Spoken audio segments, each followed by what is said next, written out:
Draymond, Steve said you were kind of his player of the game, and it looked like you were having fun out there. What was this game to you? I mean, lose a game like we lost the other day. I was terrible. Just want to come out and get a good game. Start this road trip off right. We go to Memphis for 2 games coming up. There's 2 tough games. Games mean a lot. So I just wanted to come out and kind of make sure I keep my rhythm that I've been in. You don't want to start piling up bad games. So just really wanted to lock in, focus, and come out and get a win. Did you talk to Steph post game, and did you kind of get his perspective on what happened there on the sideline? Yeah, I did talk to him. He just said he thought he was gonna fall on the bench, and he was above how high the bench comes, and fell pretty hard. Seemed like he's in pain still. I mean, or did it just seem like nothing too bad? I think anybody falling in tailbone, that's one of those things that's pretty painful. So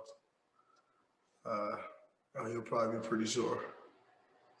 Draymond, Steve did say that he's encouraged that Steph's in good spirits, that it won't be a prolonged injury, and you're down James and Eric right now.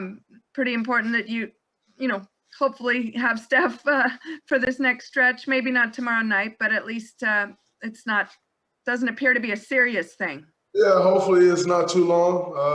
But at the end of the day, the most important thing is his health. So, when you're dealing with a tailbone injury, if that's not right, other things tend to shut down, and you start to use other muscles that you shouldn't be using. So,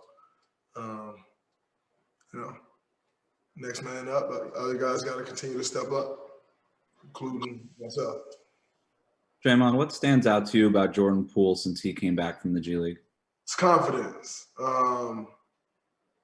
It's all confidence. He's shooting the ball with a lot of confidence. He's making quick decisions, and he seems to have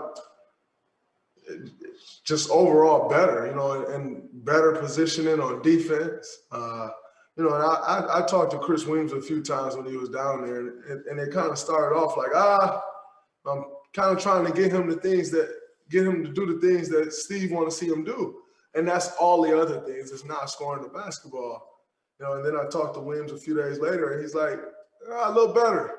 And then you talk to him a few days later, and he's like, man, you'd be really proud of Jordan. He's doing all the right things. He's, he's taking the coaching well and really learning, and it's showing, since he's been back up and been inserted into the rotation. It's really showing. And, as I've said before, I don't know many people that work harder than Jordan.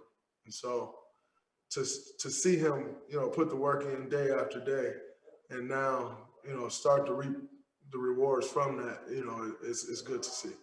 You obviously stay in contact. You're talking about, texting G League coaches and stuff like that. Do you need to stay in contact over the next 7 days with James, with Eric, as they're basically detached from the team? For sure.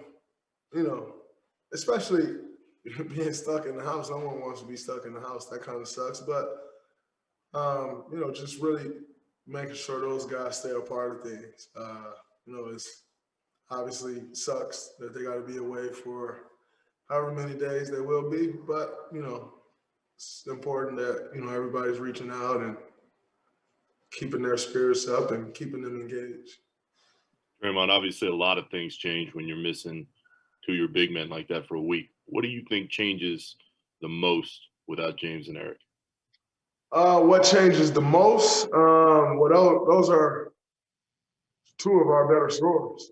Those are 2 guys that put a lot of pressure on the rim. And so you take that out the lineup, you miss it. And then also just continuing to get those guys experience. I know it seems like to people that Eric's been around quite a while because he played so much last year, but he's still a second-year player. James a first-year player. So that's important experience that they're missing an opportunity on as well. So, and I think Eric, with his versatility, kind of allows us to go different lineups, and he's a matchup problem, so we'll miss that as well.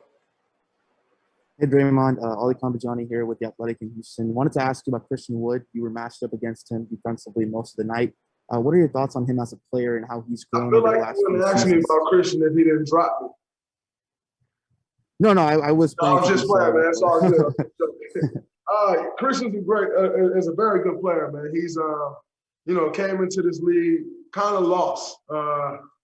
Supposed to be top 10, 15 pick going into his last year at UNLV. Didn't quite pan out. Went undrafted.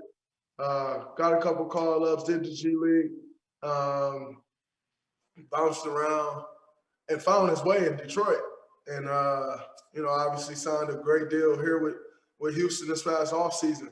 And I think this team was in a pretty good space when he was playing. He went down with the injury, missed quite a bit of games, and they've been struggling ever since. But very good player. He's extremely skilled, and with his length and athleticism and the skill that he has, it makes him a tough matchup. Very good player.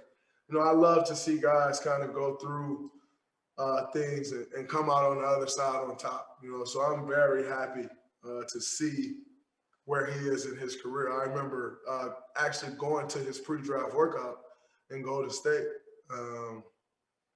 when we were still in Oakland. And, to see where he is today, that doesn't happen without putting the work in. So, like I said, just about Jordan, always extremely happy to see young guys put the work in and reap the benefits. And, he'll continue to be a good player in this league for a long time.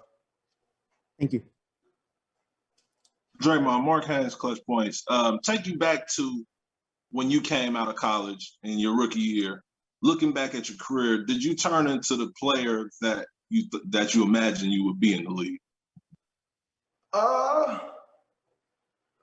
I think for me, I always had confidence that I could be who I am, but you just never quite know how it's going to happen. Never quite know how it's going to turn out.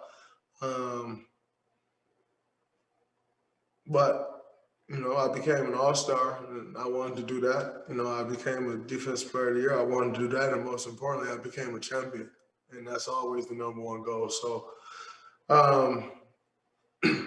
in saying all of that, I guess so. But there's still plenty work to be done, and I'll keep taking on these challenges and trying to be the best me that I can be.